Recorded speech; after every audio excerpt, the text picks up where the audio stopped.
Welcome back then to our end of season reviews, and we're once again down at the Five Rivers. And if you're watching on YouTube, we've made a substitution, but hopefully if you're listening along on the podcast, it will seem seamless. Clive joins me alongside me downstairs in the basement. But if you also want to listen to the rest of the show, the bumper edition, click in the card above our heads, or you can download in the most audio platforms below the show. But for the rest of people watching on YouTube, you can watch our bite-sized reviews.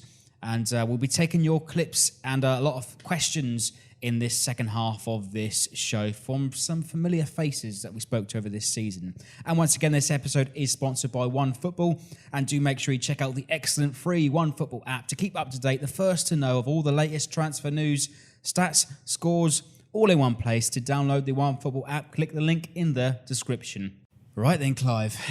So the awards. I don't like awards, Freddie. It's a team game, mate. It is, yeah. Well, we've got some alternative awards then to get through. Then Nick and I spoke about obviously the season as a whole as Mark Hughes transitioned into the Ralph Hasenhüttl era, and I suppose what happens next as well. So, Clive, it's down to you to dish out these awards. Okay. What an honour. Thank you, Freddie. Okay, so I've gone up in the world. So let's start then. Actually, an award I want to give back to some of our viewers. We've had a lot of people commenting this season, as far as sort of obviously our friends from California to all the way across the other side of the world, to Vietnam, to Thailand, Indonesia. So fans all over the world. So this one, we're calling it the commenter of the year. Okay. Well, I'd maybe split it in half in a way. I'll do it. One award is from the heart. And I'd give that to Sweary Mike because I love his passion. I love his reality on things. And the fact is, a lot of people complain about the swearing. But I'll tell you what, if I was part of that professional game management, official fucking referee and shit, and I implore any fan to watch that there today and tell me that referee was not 100% fucking biased. If you're ever associated with any football team, if you play for a football team, it doesn't matter if it's Junior 10 or the Premier League. Believe me, swearing goes on. Swearing goes on all the time in the changing room. It's just a way of expressing your opinions. It's a natural part of football, isn't it? My God, Arsenal TV, they just have a constant bleep, wouldn't they, really? Yeah. So, I think we're quite respectable. So I get the fact that some people don't like the children listening to that, but if they ever get near any football pitch on a Sunday morning or a Saturday afternoon, that is what they're going to hear. Sorry, guys. It's still like that. It's raw. It's real. It's the ugly inside. Get used to it. Sorry. And I suppose that is the slogan that Ugly Inside has been given since 31 years ago. I don't want to make you feel old, but we've 31 years now. Well, I'm getting old. I felt when I tried to play football last week. But we hopefully have tackled issues.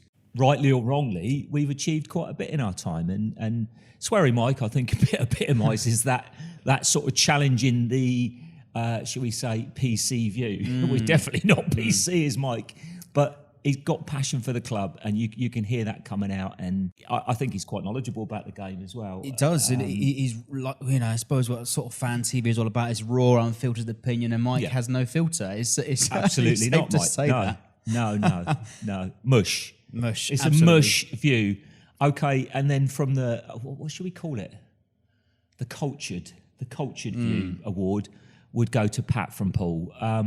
I've known Pat for many, many years. I remember seeing him firstly in the Archers Road in the bike shed there when he was a lot younger. and he just never stopped singing the whole game. And I was always thinking, Blimey, who is that bloke? Yeah. Who is that bloke? He never bloody stops. I first met Pat a couple of years ago at Bournemouth, in fact, and Wiz never actually introduced me to him.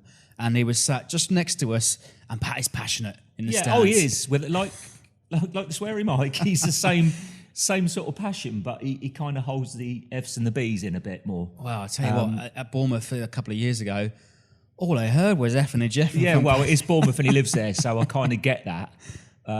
But yeah, Pat has come out with some really wise comments, I think, and he's a lot more, shall we say, positive about things than I am after games. I think we played ever so well today. We look a completely different side from the start of this season, that you could see a real togetherness, work ethic, and some really good football at times we played. I mean, the first goal was such a great move, great pass through by Hobier through to Redmond, and great finish. And we just look such a different team. We're defending better, we're pressing better, just so much better. It's amazing. Change in 2 weeks. Even when we've lost. So, yeah, Pat, you take that award. So well done, mate. And thanks for the lift to Watford as well. Not saying... Absolutely. Well, for those that were listening earlier on the show, Nick was telling us all about the Watford game earlier this season. We actually agreed. We actually sat in a car for a couple of hours and we didn't argue. Mind you, Rupert Lowe wasn't mentioned, so that was a bonus.